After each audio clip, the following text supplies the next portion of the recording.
What's up guys, you're watching the Sit and if you're new in my channel, then don't forget to subscribe and like. Today our topic is PlayStation 4 error, and the error is CE-33991-5 could not connect to the network. It's a PlayStation network server error, a network error, a PSN network error. I'm just going to share my screen on the left side.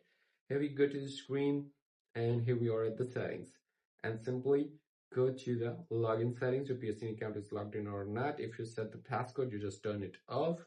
And here view PlayStation network services. Sometimes the server is down, so when you're working on that, working on the updates are under maintenance. So if is it under maintenance, then you just wait, Sony will fix this up automatically. If the everything is working good, then you have a local internet problem.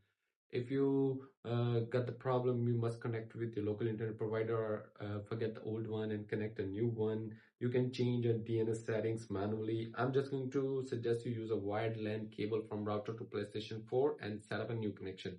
You can change the manually DNS settings in the Wi-Fi and in the wired LAN cable also. So simply that's how you can do it. And if you want to ask me a question, then leave a comment in the comment box. See you soon for the next one.